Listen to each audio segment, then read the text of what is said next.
when I go shoot, I get the times, and I've added the plus and minus here because where we live and because of the mountains, we get the times that are listed are off by about 15 minutes.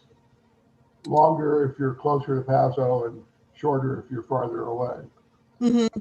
But it was just a piece that I added, put in there to so that people can get an idea if they're looking for a moonset, how to get there in time and actually get the shots if they like them. So that was how to get out of this easy. I don't know that I necessarily want to be. I'm going to put this back down. Okay.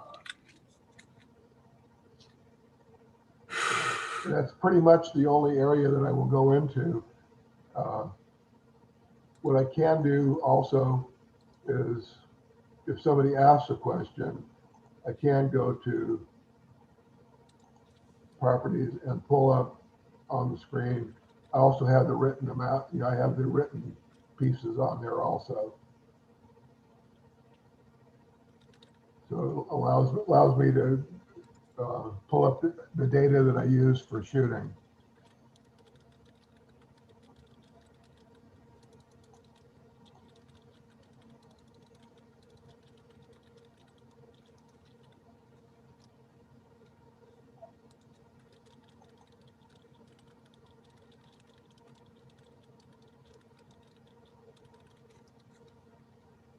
Okay, I feel complete.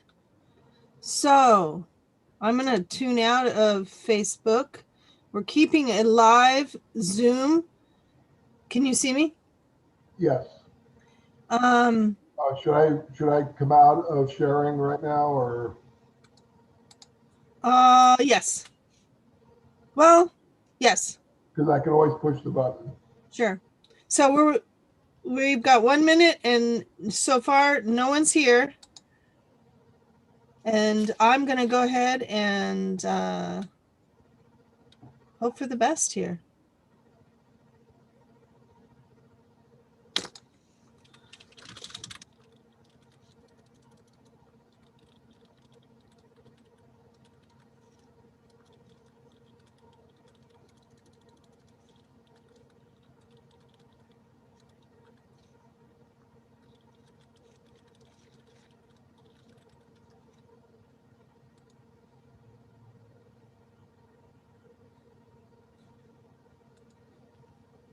I'm calling one of my friends.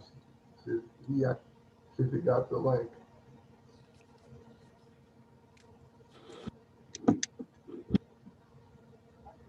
Hi, Bob. Just calling to see if you got the link to come in on the Zoom meeting.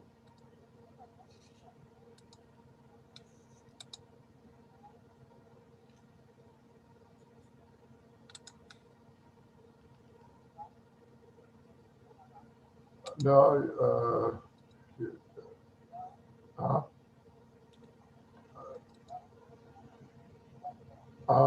I don't know. I thought I sent it on the same one that you sent your stuff over on, but there's no guarantee on that. Okay, I'm gonna give you a link online. Okay. So you can just forward it to him. I don't want to do too many things on here.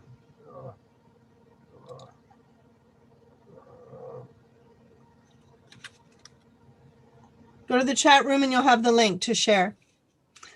Hi, everybody. We're just waiting for a couple more people to come in. And for those of you who are joining us, if you want to invite anyone else, we've got a chat room link to the Zoom. We also have, if you think people might be interested in joining us in another realm, we can also give them the link to YouTube, watching it live. So that is also in our chat box. Feel free to invite your friends. We'll be here for about an hour and a half. So with Jim Marx, and it's October 31st. So feel free to also wear your favorite Halloween costume. I sent it to, shoot, where's your address?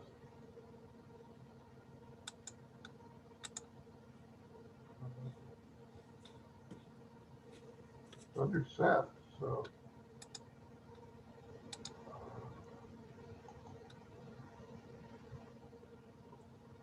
What's your email?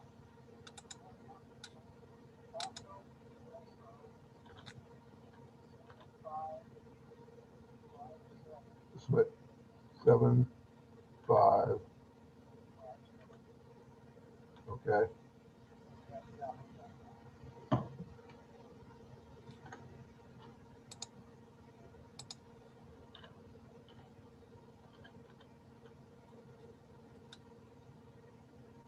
Is Yahoo, Bob? Is Yahoo YAHO?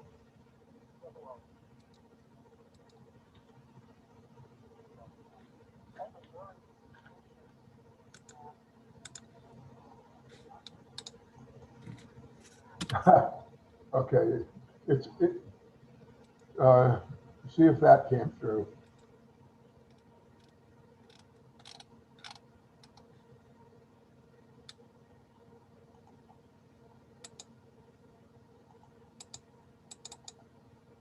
Shoot, did I?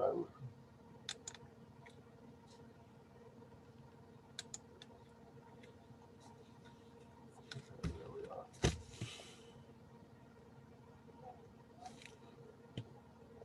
Okay. Okay, I'm trying to figure out what I've got on the screen here. Catch you online. You bet. Bye.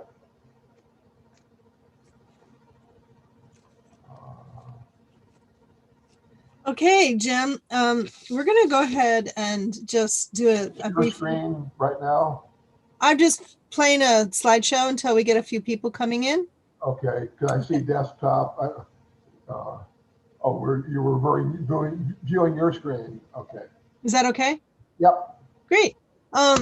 So as y'all might know, Jim is currently under our roof at a brick and mortar of Earth Tones Gifts Gallery and Center for Healing, and that is located in Paso Robles downtown. So for those of you who see this anytime, because this will be recorded and stored on YouTube, you can actually visit these beautiful framed photographs and about 9 more that Jim has prepared for an exhibit. Jim's title of this, as you might see, comes from the fact that the Neowise comet was shooting through the skies in July of 2020. And he's going to talk a little bit about his process, his planning, his exposures, and maybe some of his lessons learned and in this broadcast today. But the exhibit will be on display through November. The prints are for sale, which is really exciting because there's a lot going into the production and prints. They are approximately size-wise, I think, 18 by 20. Could you give me the size, Jim? Well, they're 12 by 18. 12 by 18. And they are running for a wonderful gifting package for $140 framed out the door. They are, again, once in a 6,000 year opportunity to give a gift of a rare phenomenon of a comet and captured by a local artist, Jim Marx. So we are going to go ahead and continue on with our presentation and thank everybody for coming in anytime that you're available to come in. And I want to introduce Jim Marx just really briefly. Okay. My friend, more information every day I learn about him. I run into him with his camera, strolling around natural landscapes of Central Coast.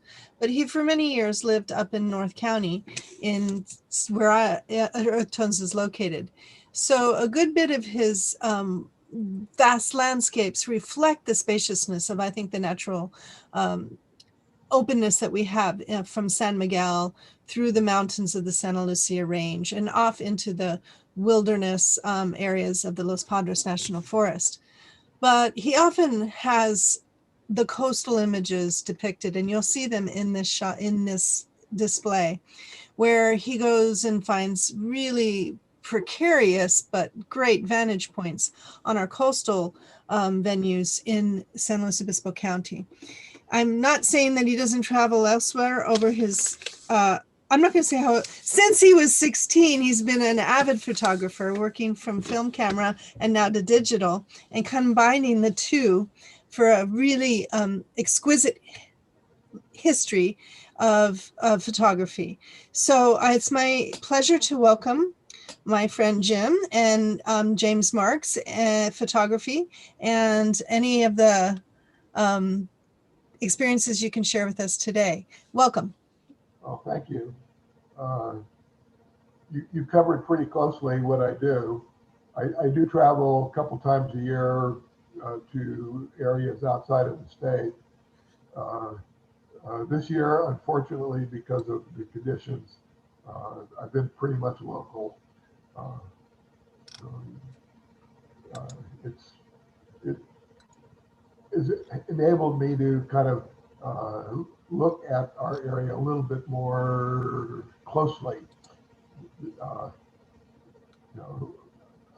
One of the people I had the pleasure of knowing, Ansel Adams, said most of his work came from a 25 to 50 mile radius around his house, because that was the area he knew he had the most familiarity with. And it was also a short drive to get to. And I kind of operate that way also. In setting up to do the shoot for the comets, one of the things I was trying to do was find locations that would be interesting to place the comet in. And so during the daytime, I would go and I would visit 4 or 5 locations and then pick a couple of them and go see what it looked like at night. And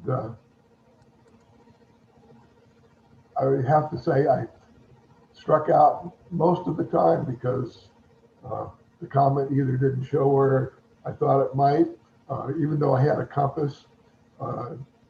Something got in the way. There were telephone wires, there were telephone poles, street lights would come on. So it was interesting. Even out in the country, you set up for a 6 to 8 second exposure, and Carl, 2 miles away, a car will come into the scene and give you a light streak. Yeah. All the interesting things that happen when you're at night, the things that you can't see coming. I've had encounters with skunks and other animals while sitting out waiting for the comet to become visible. Mm-hmm. Part of the problem with finding the comet was on some days it would be really, really active and bright, and other days, because it was during the time of the fires, I could hardly see it through the smoke. And several of the images that were actually taken through the smoke that blew in our area during that time when we had 2 or 3 weeks of really heavy smoke.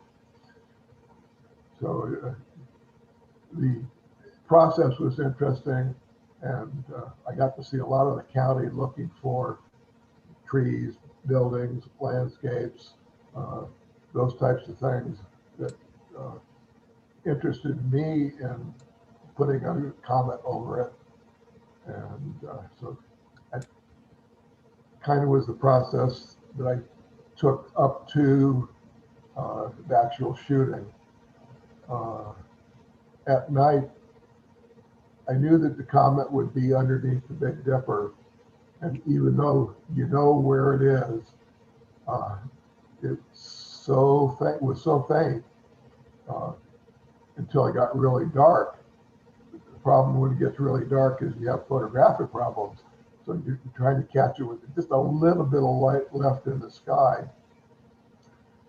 So you, you locate the comet and then shoot. One of the things that I found is I could take the camera, which was a lot more sensitive than my eyes, point in the general direction, take a picture, and at a wide angle, and locate the comet, and then I could frame from there once I knew exactly where it was to shoot. Well, that brings me up to the curiosity of the types of what types of lenses that you actually chose in your repertoire, and how you would switch out, and how they benefited you when you couldn't use your natural eye to locate the comet.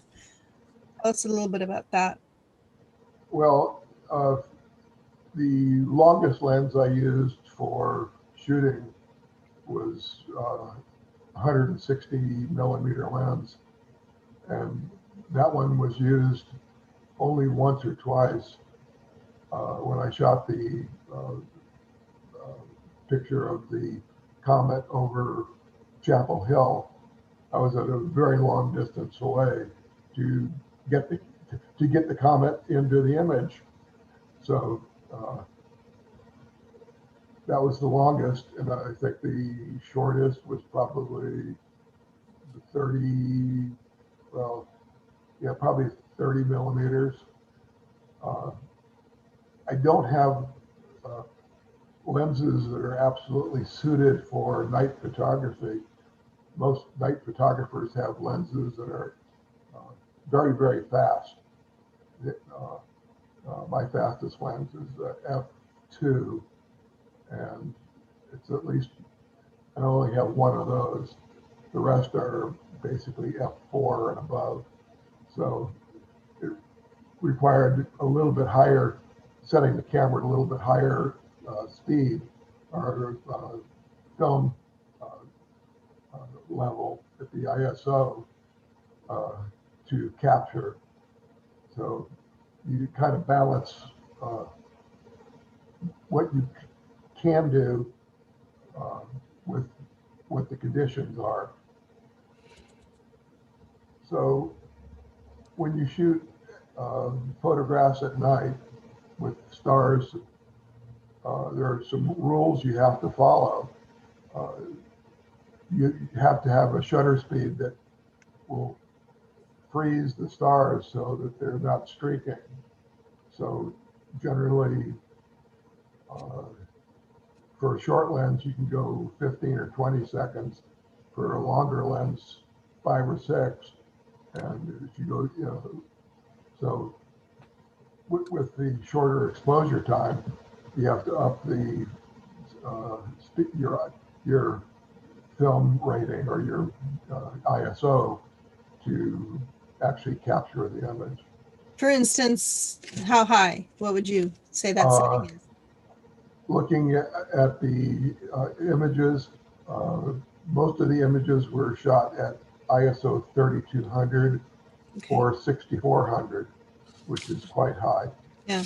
Well, why don't we pull up some of the images and we can look at how those settings fared out in the different venues and different times of day that you might have photographed or caught those images. Because you said that it was, anywhere from dusk to the middle of the morning. So I was asleep. The passage was the again the passage of the Big Dipper. Yes. So this is a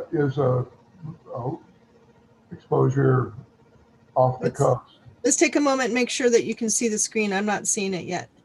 Oh, didn't show.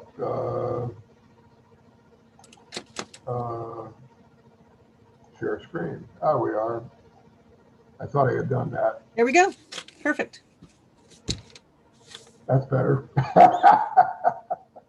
Let me move my. But this one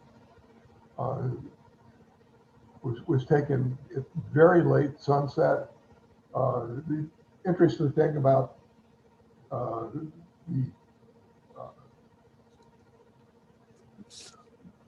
cameras nowadays with the using digital is you can capture things and color a lot later into a sunset than you'd ever imagine. The colors will sometimes hold for 40 or 50 minutes, even after your eye says, no, it's gone. And really? So with a long exposure, you get to capture a lot of light. And so this one was taken near dark, but because of the long exposure, was able to capture the color, a little bit of light on the bottom with the comet hiding near the clouds. I got very lucky. The clouds cleared enough and the fog cleared enough that I actually got the shot.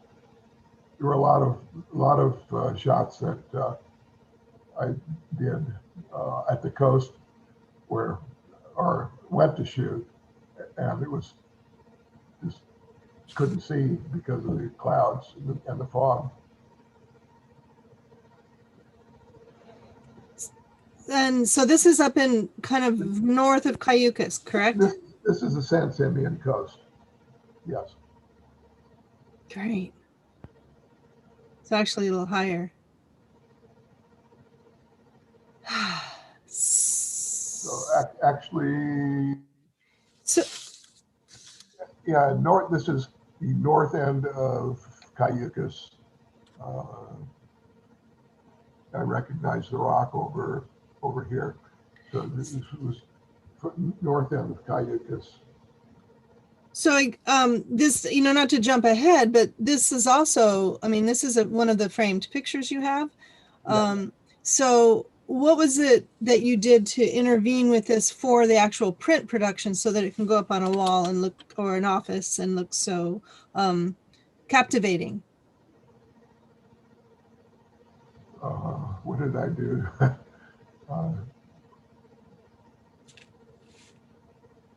Well, part of it was lightened a little bit.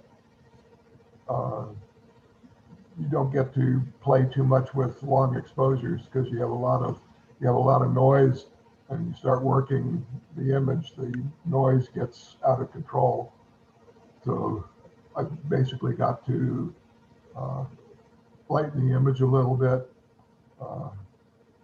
On this one, I probably brought the contrast and maybe a touch of saturation for the clouds.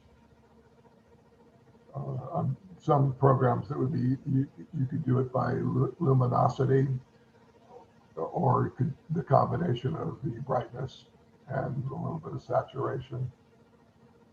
So you mentioned Chapel Hill. Now that is one of my favorite places. It's got very little backlight from the local area. It's out towards Shandon, is owned by the family of the McMillans, near the McMillan Ranch, and owned by Judge Clark's family.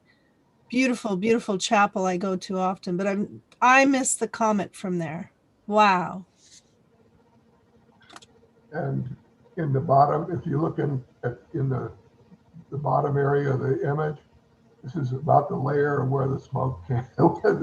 This was taken under what I would consider very severe conditions, because the layer at about this point was all smoke, and fortunately I got far enough back that I was able to shoot above it. The Chapel Hill is because it's up on the hill. If you get any closer, the closer you get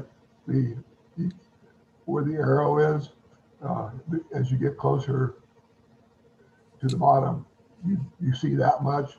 And when you get to the parking lot, maybe you see that much over the top. So it was a matter of finding a kind of the halfway point where you could get the comet and get as much of the Chapel Hill as possible. Also very fortunate down here is the chapel is lit, so I didn't have to do much with this image, at all, because with the lighting from the chapel, all I had to do was a little bit of correction on the bottom for the lights that they used. So can we look at the settings that you have there and just break them down for us, just as an example? So this one I pushed it right to the limit. The rule is the length of your lens into 600 or 500 if you're being careful. I pushed it because I needed I needed everything I could get to get the picture. So it was, 6 seconds was the max I could go. The 4.5 was as wide as the lens would go. So 3200 was where I was able to shoot it. Okay. So the other idea was you had some successful shots, but what would happen and how would you modify when you would get to a place and you didn't, the smoke was there, or you just turn around and go home, or did you just... A lot of times you go home.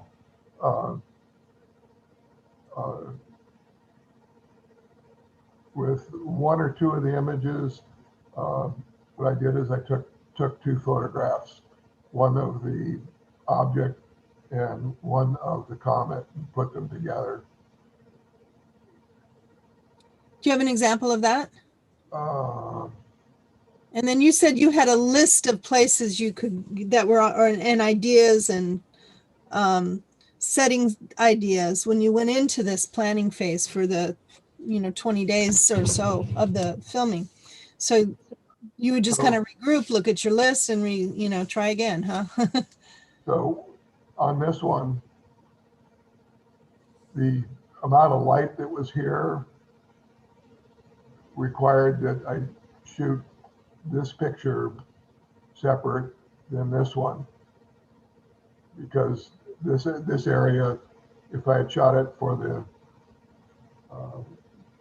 5 seconds or so at 6400, it would have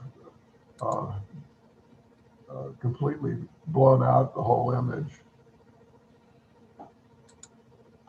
So it was that required a compromise. So I took one image at this exposure and then took an image at that exposure and combined the two. Mm-hmm. So moving into one of the last ones you produced, and that was the beautiful Oceano Dunes. And one of the things you said is that took a lot of tweaking before you could adjust to the component, but it was also talk about lighting, it was during a time when you had a full moon, which is kind of what we have today. So the fortunate part is I had the full moon. It allowed me to walk out there. So that was one.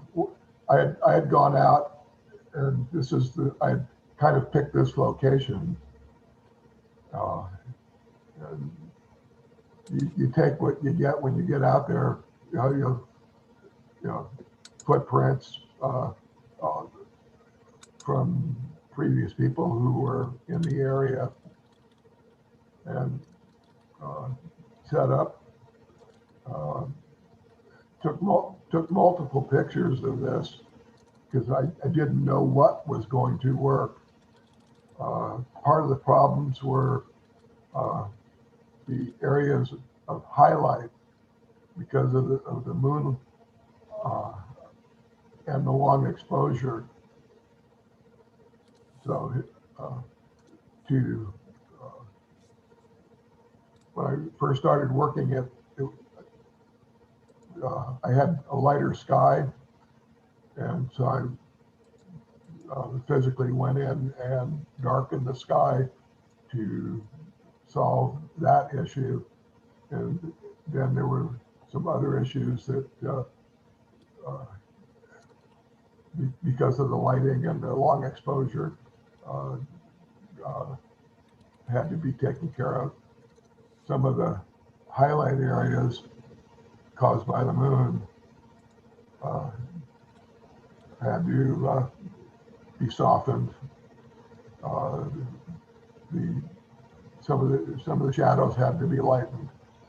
But so this was not the last picture I took. It was the last one I processed, and it took 3 or 4 times working it ahead of before I was able to get to a final image. And I think I'm satisfied enough with it that I will have it printed. And you want to give a plug for where you print this? I use a local person up here. I use Dean Crawford. He does classes, which I also go on because I get to go to interesting places. And he does outstanding printing, so I use him. So I'm gonna just go back to that's production, post-production, but as we start getting ready for what we're doing in our own photography, you might know some of us don't even know what to bring with us when we go out. Could you talk about your toolkit and how to make it easy so you're able to be more agile when you get out and adjust to the different scenery? As well, one more thing is you mentioned some planning apps that you use, maybe talking about how those have assisted you. There's several. There's a site that gives the information on when the sun comes up.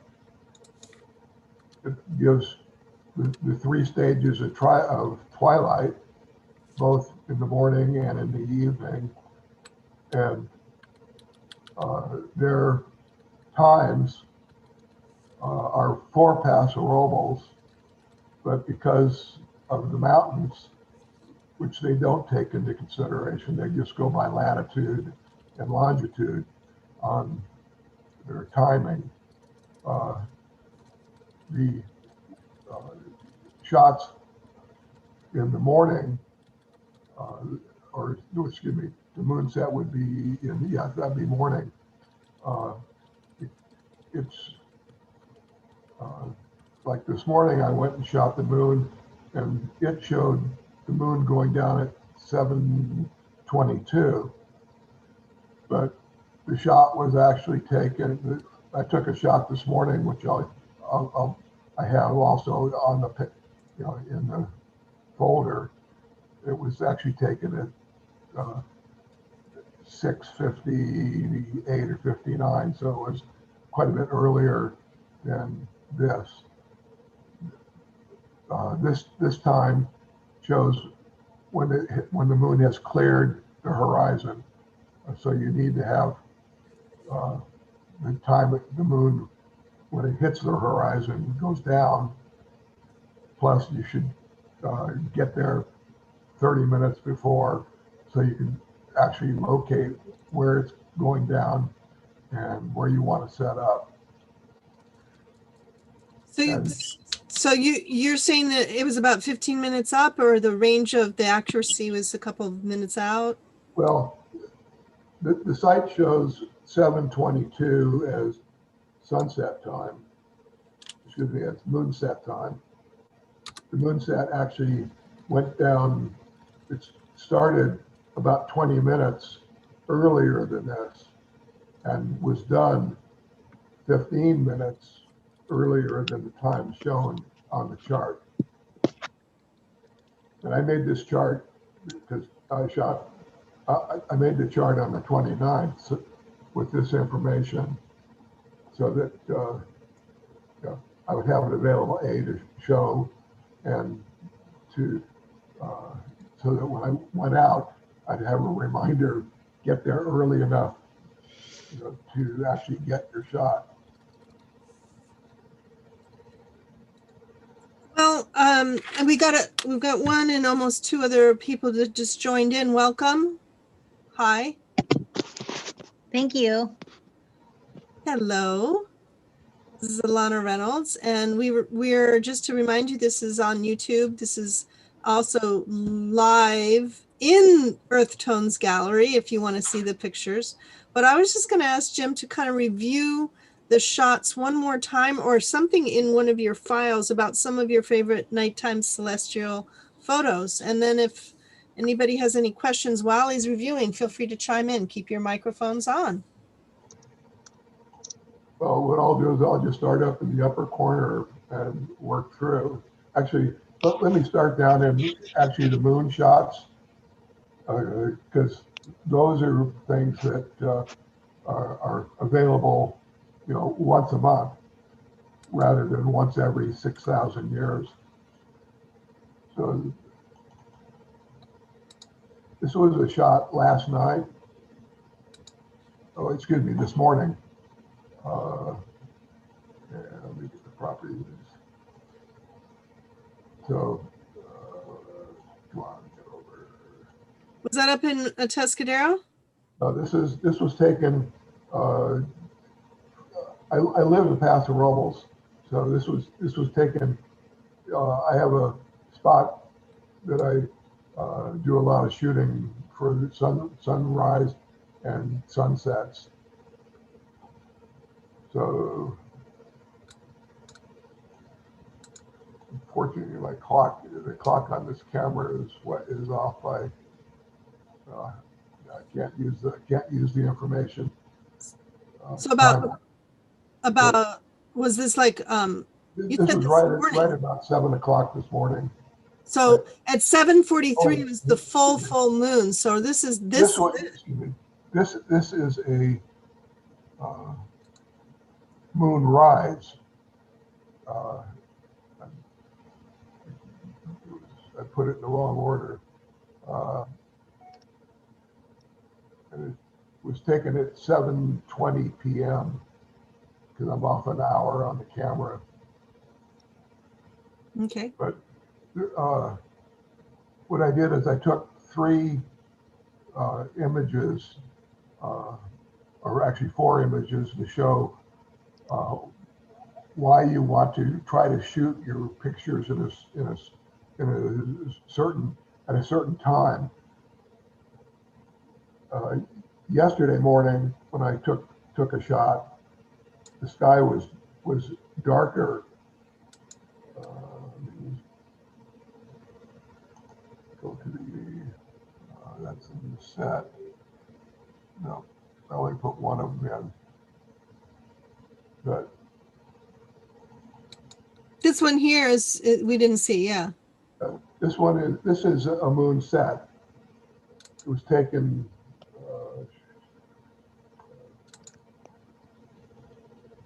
since the camera is off on its dating. This was taken on the 29th, and it was taken at 7 o'clock. And the ISO is pretty low there, so. Yes. The ISO on this is because you're shooting for a setting moon.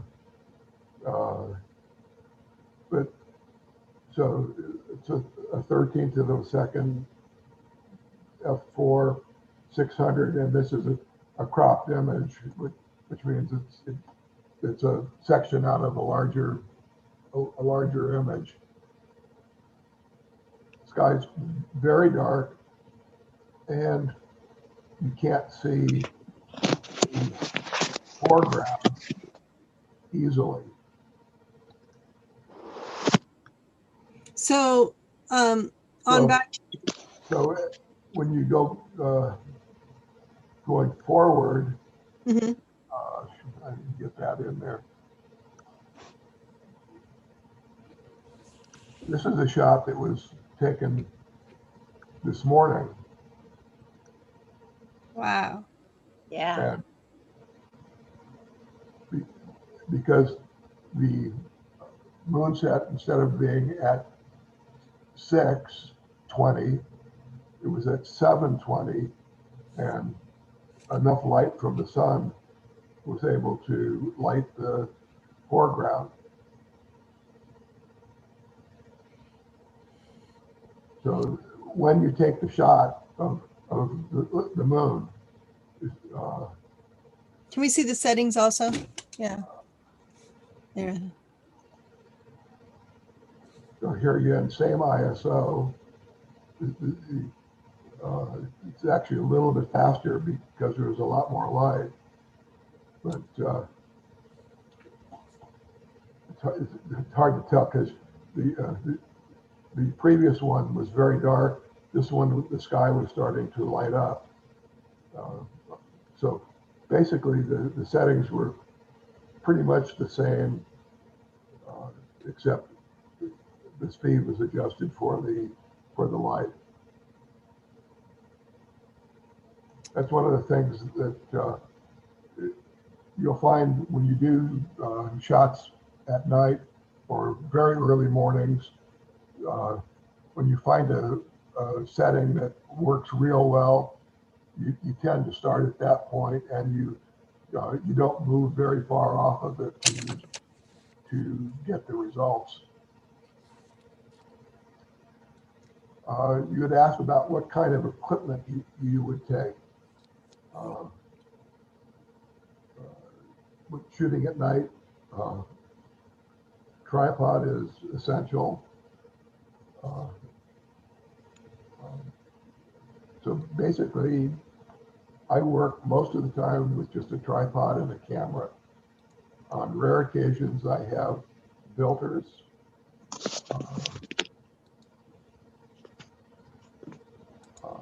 I don't work with artificial light. I don't take any lights.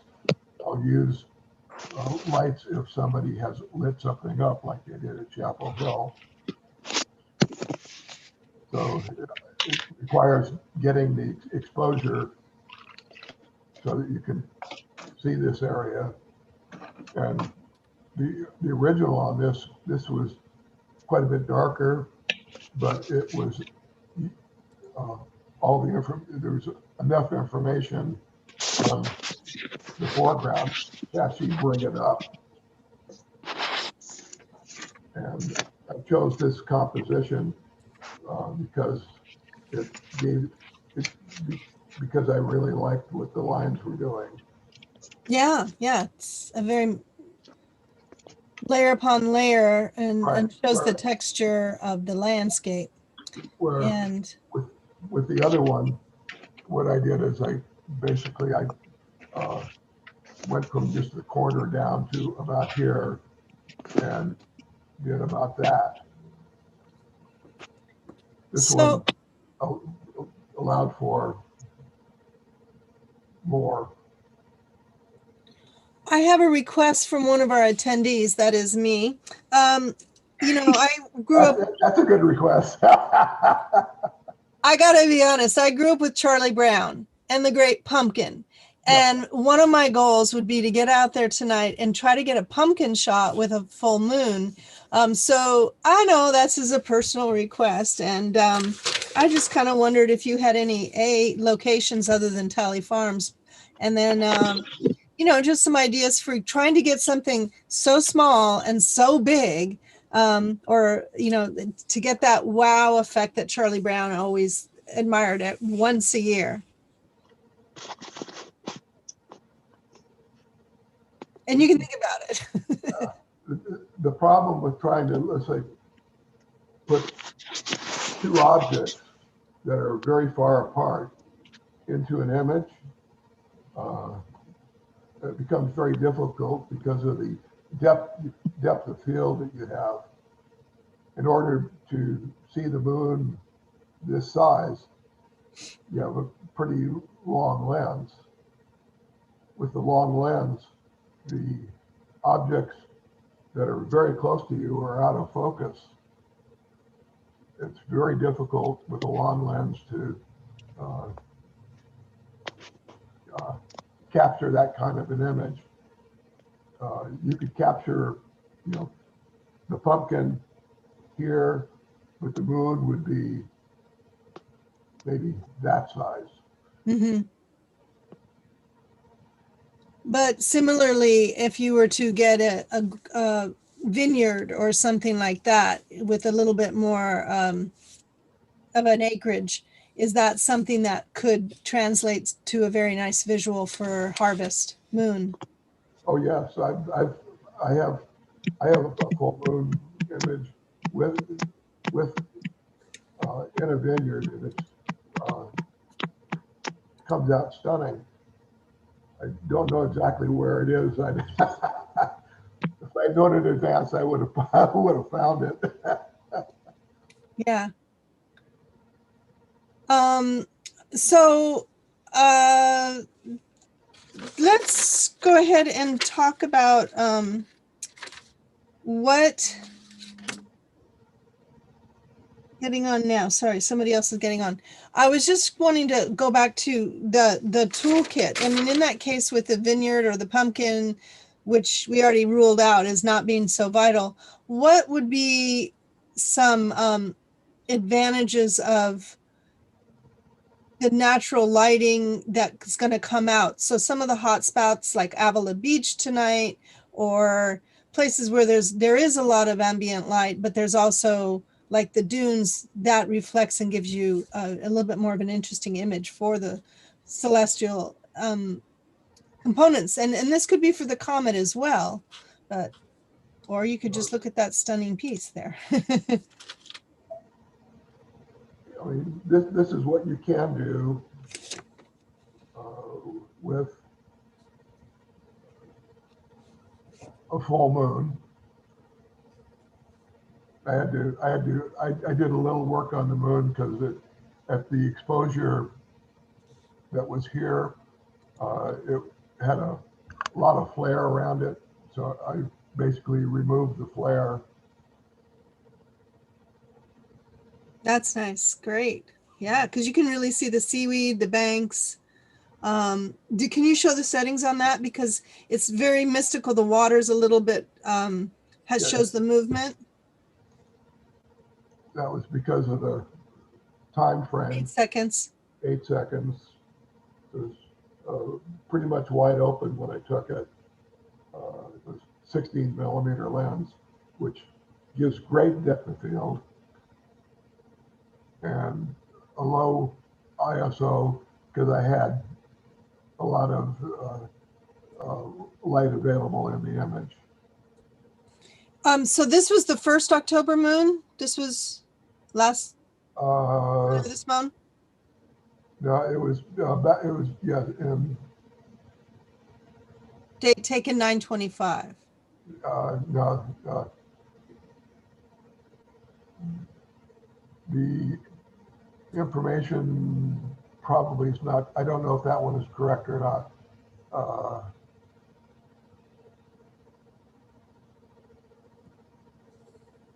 I'm gonna have to go in and check my dates on my cameras. Mhm.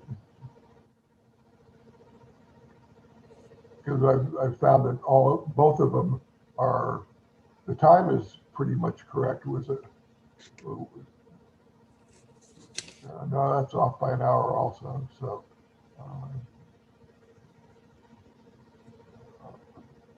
Okay, I wrote down a couple more questions that I just wanted to get to, but Alana, before I do so, can you give a couple? Oh, let me unmute you. Any comments, any thoughts, any questions for Jim? I love what I'm seeing, and I'm a lot happier seeing it now finally on my computer instead of my little bitty phone. So thank you for that patience. I just love what you're doing here, Jim, and good to see you. That's all I can say is thank you. These are amazing. And I look forward to this evening too. I'm down in Grover. down at Grover Beach. One of my favorite spots for moonrises is at Margot Dodd Park, and it allows you to shoot east over Pismo Beach and pick up the moon as it comes up. It may be a little bit too far north now. I don't know. One of the sites I use is the Photographer's Infirmus, and what it does is it gives you times and angles of where uh, the sun and moon will be coming up at given times. And we have I'm going to put that in the chat room again because that was so helpful, and I downloaded a free version of it. there's a free version.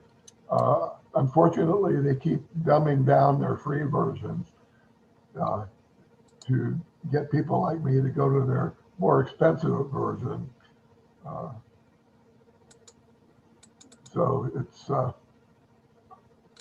I still use the free version. And so that helps you in the planning. Where are you going to go tonight? Are you going to go to? I don't know. I have to look to see how late the moon will be coming up. Mhm. It may be too dark, but at this point. Okay. And then let's go back to Alana. Anything else that was striking you? No, all of it. It's all absolutely beautiful. My camera right now is my Samsung phone. So I take photos off my deck of the sunset often, the glow mostly, and that's sunset, not moon. So yeah, this is absolutely beautiful. Thank you. Do you want to show some of the other pictures that were out there in your genre, and maybe the slideshow of the actual exhibit that's there? I don't think many people have made it to the gallery. And that's fun. There are two very interesting images that were taken probably 20 minutes apart, and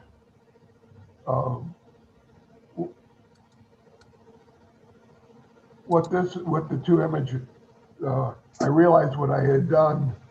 I took one image on one setting of the camera, and then I went to a different setting in the camera and took an image a few minutes later, and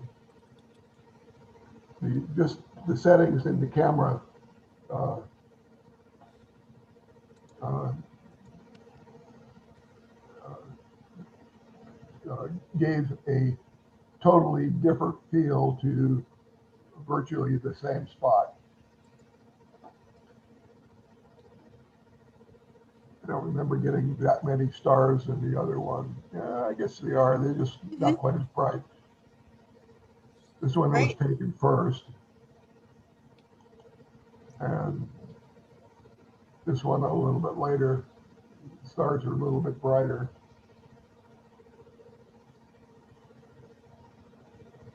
And some of that was the smoke glow that we're seeing. Yes, this is part of it's definitely because of the smoke. It was, and part, like I said, the difference in the light value, the color, was just a slightly different setting in the camera. This one was probably taken. I don't know if it. I don't know if it shows. This one doesn't show that much. This just gives very basic information. Doesn't. The other one will actually tell you what the internal settings on the camera were in terms of whether it was on dark or deep or at night. So you can actually, as I understand it, from the Paso Robles Art Association, has a photo guild, and one of their workshops, I don't remember who proceeded with it, but his camera settings, I think it was, he's an instructor out of Hancock College, and it's about settings and doing the preliminary settings for your iPhone or your Samsung or your Android phone, and getting that set and just starting with what, one lookup ideal settings. Start with that. Go out tonight. About 6:58 is the moon set, but that would be a good place to start, just to say general settings, and they're all pretty touchy-feely on your current smartphone. So it's really encouraging. Not to say that a telephoto won't give you a different experience. Continuing on, Jim, excuse me. I'm just looking for something.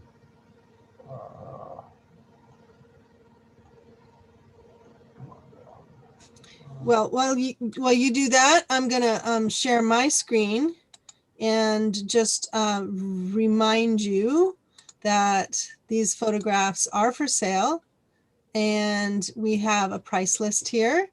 Frame photography by James Marx. He'll even, I don't know, he'll be happy to, I don't know, probably just sign a letter over to you. But these prints, 18 by 22 and 12.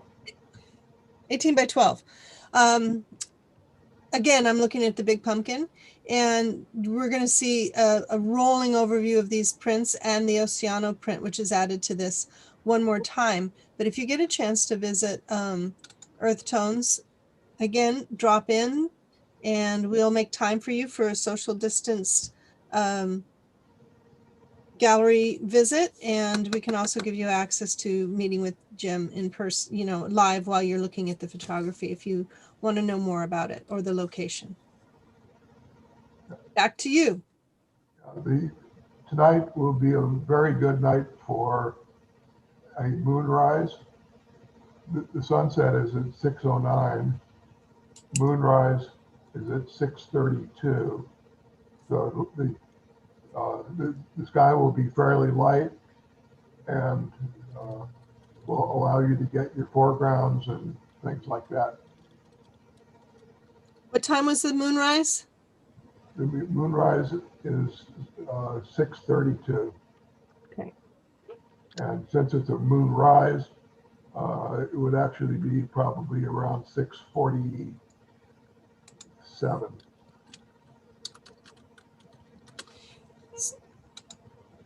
So But that's looking over some of our local mountains or anything like that, right? It's not that's when we're going to go out, pick our spot, figure out where it's coming from one of the apps, and we're going to look to it between that 10-minute window, right?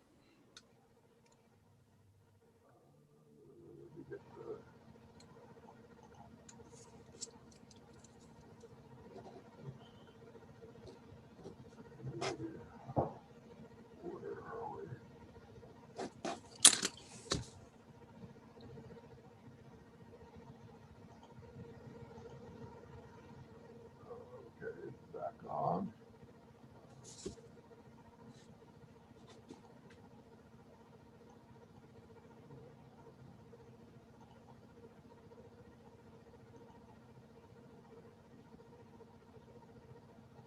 Lost the big screen.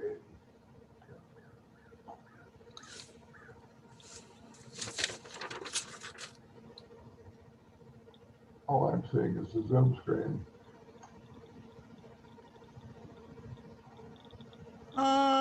Viewing options. I'm still seeing your screen. So you can see me. Yeah. No, I can see your your Kodak EasyWare. So keep clicking and we can see it. So you Yep. can see that. Okay. Yeah.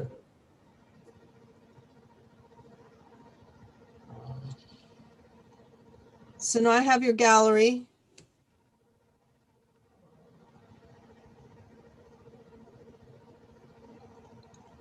So this was Whoa. a shot taken from up on Highway 46, looking into Morro Bay. Long exposure. And the light that was coming down here was enough to have me stop and, and take the picture.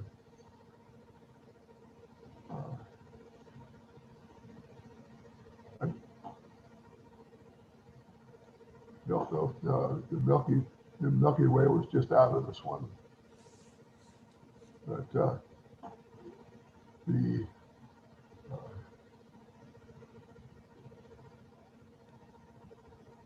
Jim, I have a question on this picture.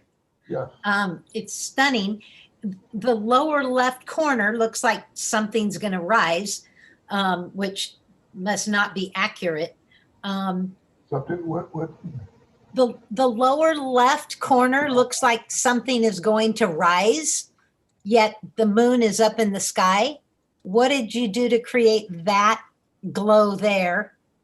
These glows are from cities. This is, you know. Okay. So all the light that is coming up from down here is from the communities that you can see from that location. Okay. Over here would be very close to where Morro Rock would be.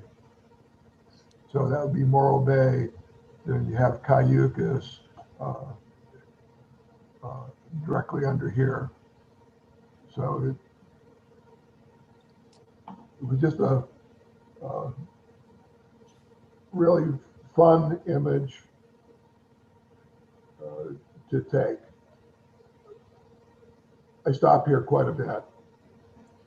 Do you ever shoot a little lower than that on Old Creek Road? And if so, is there a vantage point there? There is In a parking spot. There's a fairly good working spot overlooking Whale Rock on Old Creek. Hi, Tim. Jim, how are you doing? Doing good. Good. We had a nice long ride down to Park Street to the store. Because so you got to see the live gallery without Jim, huh? yeah, I did. Okay. Because we didn't know there was a Zoom meeting for this. Because it doesn't say anything about a Zoom link clear all the way to the bottom of the thing that was put on Facebook. So it was only when we got in the store, and that's when the guy told us. And took me a couple of minutes to find it, even after I got back on it. So yeah, there's nothing it says about it on there at all. Well, let's say, yeah, well, Too. I guess the word virtual got removed from that. I'm so sorry. I take full responsibility. I'm glad the link was there. And to be It honest, is way down at the bottom. I can't, if I saw It the is. word, if I might have went past the word virtual up there before, but before it's like, earth tones, this address, this date, everything. Yeah. So what it says there. So well, and that also in the future, we should have a computer there. So if people do show up, we can just zoom you in right from there in the back room. So again, my apologies, but you got to see the live pieces. yep.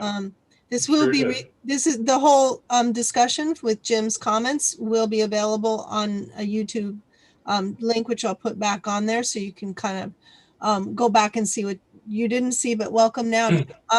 Questions, it's on you, the two of you, Tim and Jim. What would you like to see? Tim and I could have some pretty technical questions.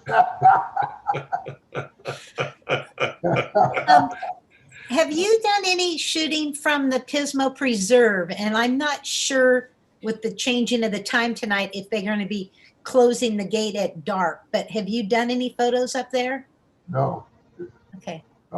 Is that what you have to hike up to that, don't you? No, you drive to the parking lot, which is just east of the freeway right there. And then from there, you can walk up trails to have a higher view, but from the parking lot, you can look right out. I think it'd be a great opportunity. I'm just not sure what time they're closing the gates nowadays. So sometimes they close them at sunset. Yeah, and right now with the change of daylight saving time, they might not want to go work on a Sunday and close them early. So tomorrow could be even more perfect. I'll attempt to check it out since I'm close. So Jim, the one on your screen, where did you shoot that from? That's from the 46 overlook area. Okay. Yeah, from Morro Bay through Cayucas. Yeah. So you must have been down a little bit lower than the top of the hill? No, I was right at the top of the hill. Wow. Because the reason I was asking, because I would think, well, you did it. It would have been hard to frame Cayucas into that same shot, because. Well, Morro Bay is here. Yeah, I know. No, I see what you mean. I understand it. It's just. And this may all be just the Morro Bay front, going from Morro Bay towards Cayucas.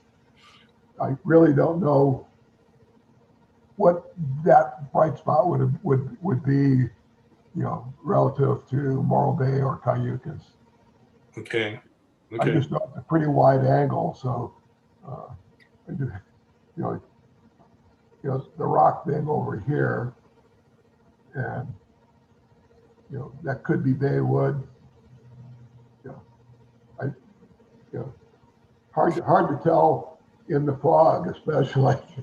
Yeah. Do you remember what your focal length was on that?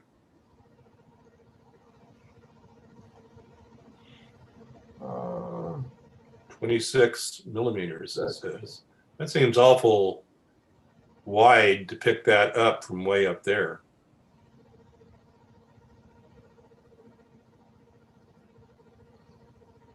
I mean, it looked like it'd have to be about 10 times larger than, 26 millimeters. Well, maybe. I mean, the rock is pretty, I don't know. It may be the reason why. I don't know that this is the rock. I just know it's in that general spot. Yeah. That could be the rock. That is, well, I'll tell you the other thing that might be fooling me a little bit is you're shot at night, and during the day, that little bit of Cayucas is not going to show up very much No. if you're looking over there at all. So I don't think you see it at all at night yeah, up there. because if you're, but it's that because it looks like it's shot with a pretty long focal length because you're all compressed from that next ridge to the rock. If that is the rock, as we say. So that's got to be Cayucas because you're right down in the cove there. I mean, that's right, the bay around in Cayucas. So you're right there with that shot. So that's got to be Cayucas, where we think is Cayucas anyway. Because that's a lot of light. I mean, that's a lot of light. Yeah. I was really surprised how much light pulled out of it.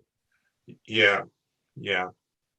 At the very middle of the bottom, right by where the arrow is right now, the cursor, actually to the right of the moving one, could that be the rock about 1 inch to where you are right now? Right? To go to the stop right there. I'm seeing something again. I'm on my big blurry screen, but could that be the rock in the shadow there? I'm seeing it. I don't know the answer.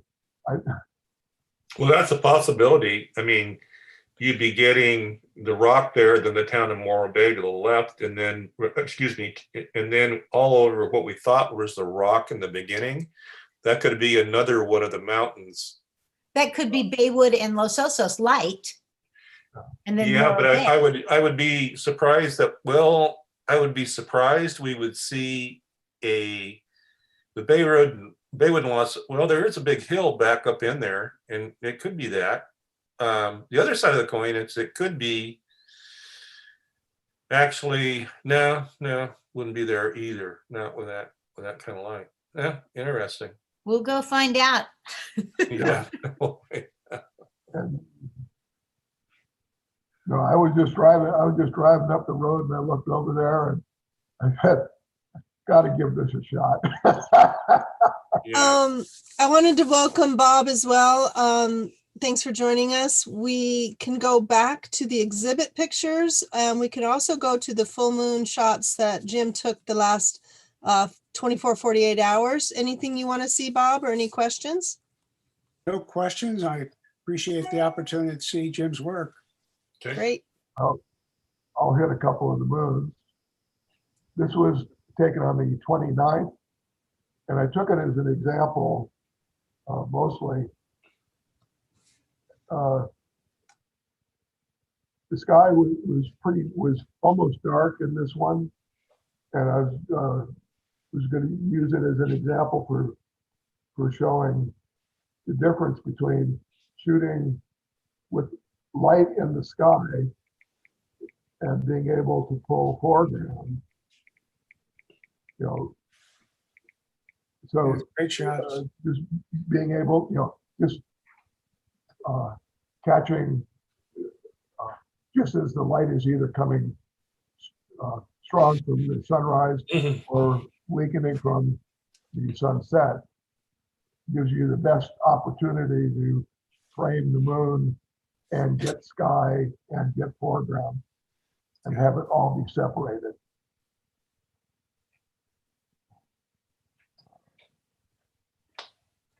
I have one more.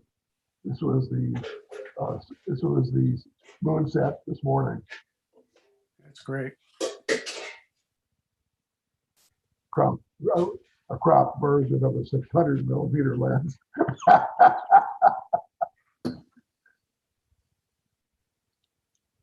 I was actually hoping that it would go down with a more prominent tree than this one. Mm-hmm. That would be more like the sun in that one picture, where all the smoke was. Did you get your Sony replaced yet, Jim? No.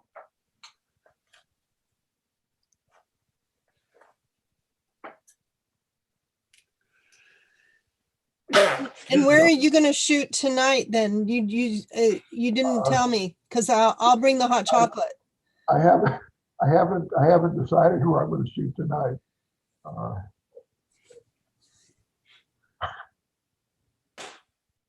I'll definitely find something.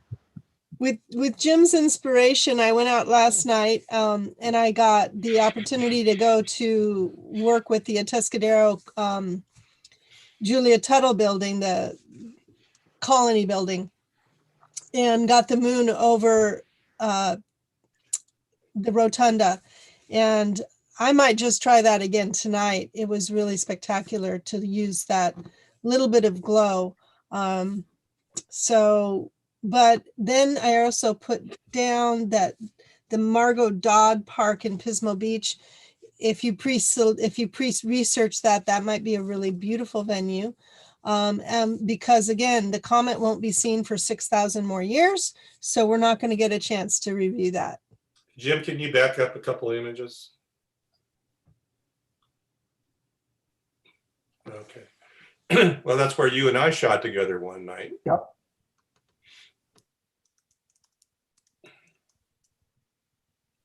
Darn night sky. When did you shoot that, Jim?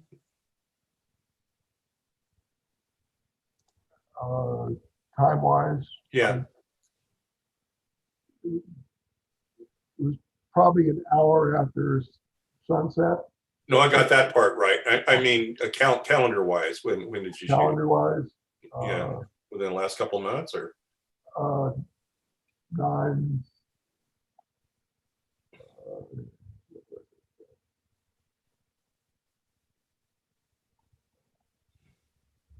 That's all right. You don't go a lot of trouble. That's okay. Don't worry. That's San Simeon. Let me take a quick. I actually have written notes here, so.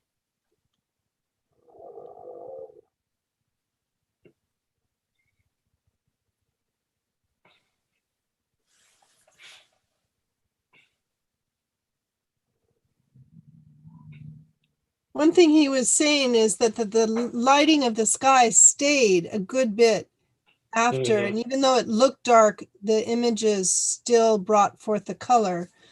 So beyond what the eye can see, the camera was able to record a lot more context and color. That's okay, Jim. I know when the comet was here, so I mean, it doesn't. Yeah, you don't need to look at. If you just knew off the top of your head, but yeah, it's cool to be able to catch the comet with that kind of sky below it.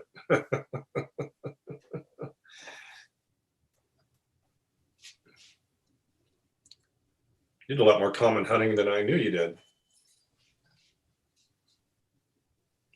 Yeah, most of the comet pictures on this one, I actually changed the setting on the camera from probably deep or neutral. I actually set it to night. I used the night setting on it, and this was one of them with the smoke. Hey Jim, can we see that last one? Yeah. That boy, the comet really looks good on that. I mean, I'm on my end, I'm kind of seeing what kind of like the beginning of a little split tail towards the rear, maybe. I'm not sure. Yeah, for some reason, the tail that was going up. Yeah. I don't know if it was lost in the smoke, because most of these shots were taken when we had that heavy smoke in the area. Oh. So, very few. Yeah, you can kind of see that smoke look down below it, can't you? Oh, it was really, really, really bad on some of the days. Yeah, when I was out at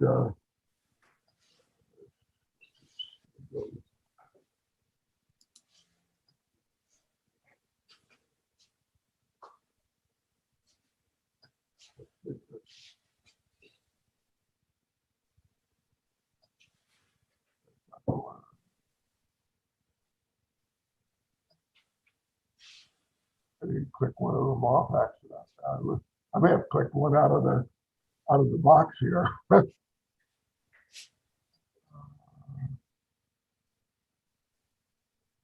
Yeah, well, when I clicked off, the one of Chapel Hill. had a lot of smoke on it. And for some reason, when I clicked out, I must have clicked the arrow or the X instead of it's no longer in the. Oh, it's When you there. get a chance, Jim, can we see the one with on the dunes? Yeah, this one we don't have the live in the shop yet. Where's the? Jim, you'll have to maximize.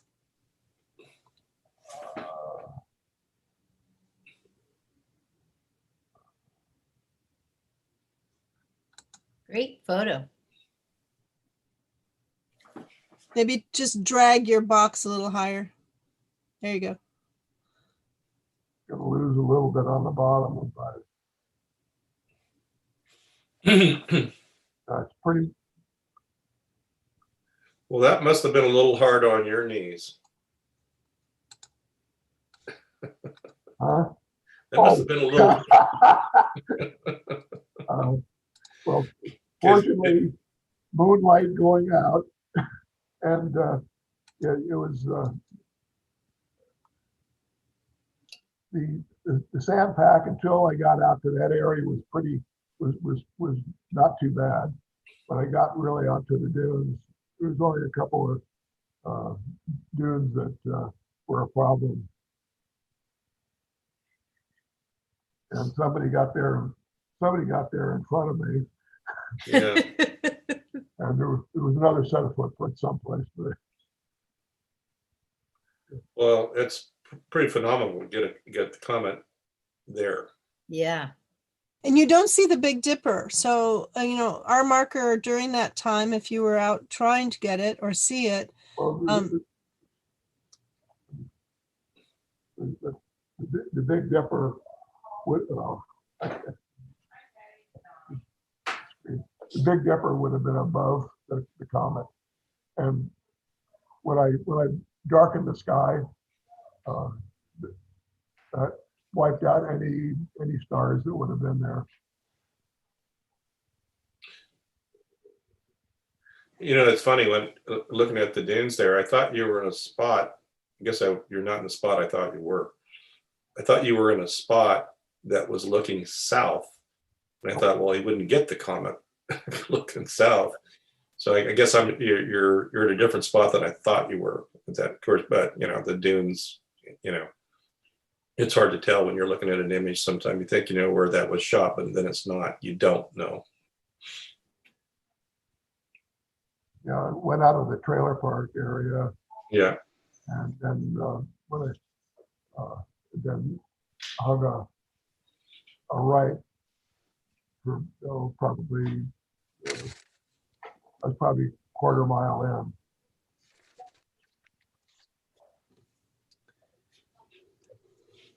in.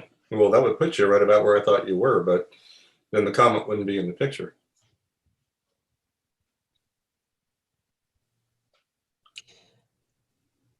Okay. Bye.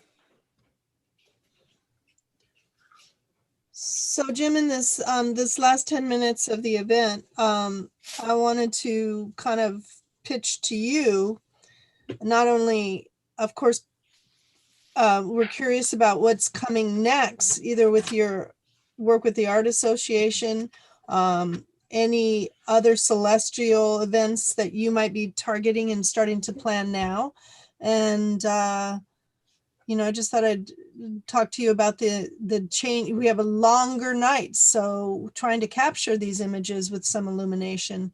Could you talk about what your winter's going to be like? Trying to find the big screen, but you can give me remote control. I can work on it. So, what was your question again? What's next for the winter? I mean, you've got the full moon tonight if you get out there, but there's other events coming in with these long nights and spectacular November skies and sunsets. Jim, also, at the beginning of the call, you said that you had met Ansel Adams. yes, back in the 60s. Do you want to talk a little bit about that? That's pretty incredible. I got an introduction to Ansel through Red Skelton, his wife and Ansel's wife, both were Virginia, and that was the start point for them as a friendship between the two families. And Red was actually quite a good photographer, and we used to talk photography. And he had asked me who I liked photographically, and and Ansel was the guy back in the 60s, and he said, "Well, let me see if I can get a meeting for you." And so he asked his wife to ask Virginia Adams to ask Ansel if I could come visit. And so I got to spend an afternoon with Ansel there, and then got to spend a day and a half, 2 days with Ansel in Yosemite at the tail end of one of the classes he did. So what did you garner from that? That I have a long ways to go as a photographer. I'm gonna share a screen of his just for kicks. Here's an iconic picture.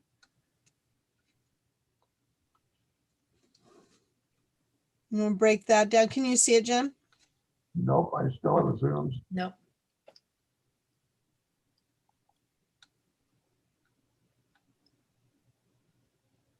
Nope, Nobody no. sees my Ansel Adams picture? No. Nope. All right, never mind. It was worth a try. So go ahead and give us the final review of your gallery that you have there, if you can, just again as a slideshow, or just go one by one. And if anyone has any questions, please feel free to ask again. Settings, dates, anything.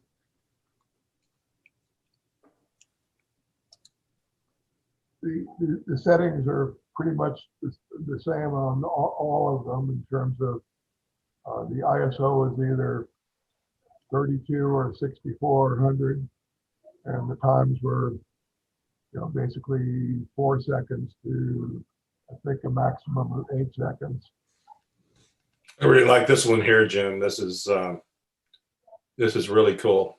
Catching those people on the beach at that hour, that little bit of light in that one building, and down below, way down below, that's way too magnified, but yeah. There you go. Fortunately, they didn't move. Yeah, I was going to say, yeah. What town is that? Is that Pismo? This is Cayucas. Okay. From very south end of Cayucas. I had to get as far south, as far west as I could get so that I could look northwest. We've got the pier here, Yeah, which is pier. very nice. Yeah. Yeah, that really works. Okay. And then this one here. What's this light body right here? Right here. That, and so, it's in the image. I don't know what it is. So I don't know if it was a problem with the camera or what. Mm-hmm.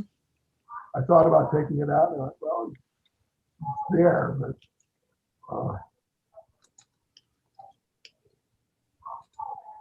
it might be something that I'll take out in the future. And then we have Mars coming into play tonight too. Is there a chance? I'm sorry, I'm having you do two things at once, but I don't know where. Oh, somebody's clicking off. Are you clicking ahead on them or No, just your arrows down there? yeah, I'll clear my arrow. There you go.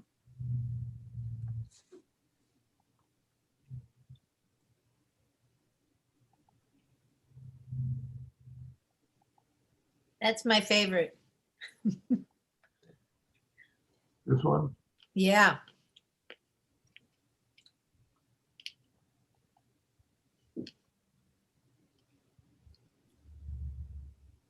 San Miguel Mission, Beautiful.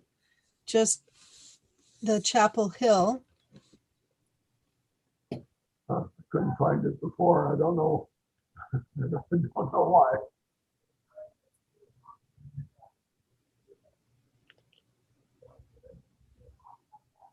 This The steps of San Luis.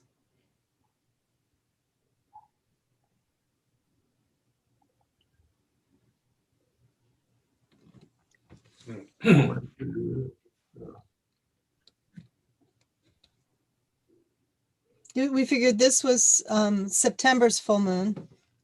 Yeah. And October. 2 days ago. My setup page.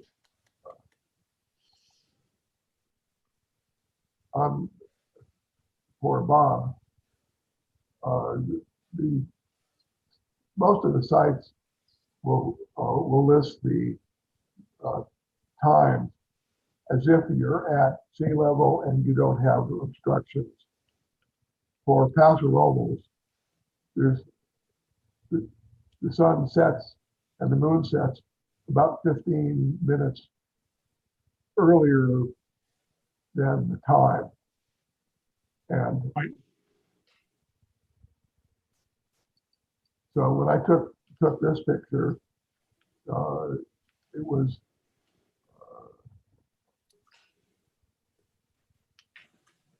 probably about 6:20.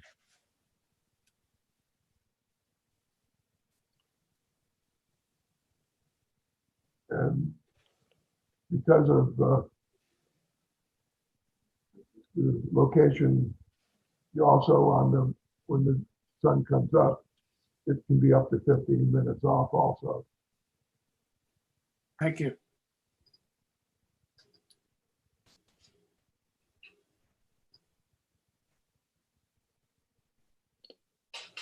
The closer to Paso Robles you are, the longer the sooner the sun goes down and the sooner the moon goes down.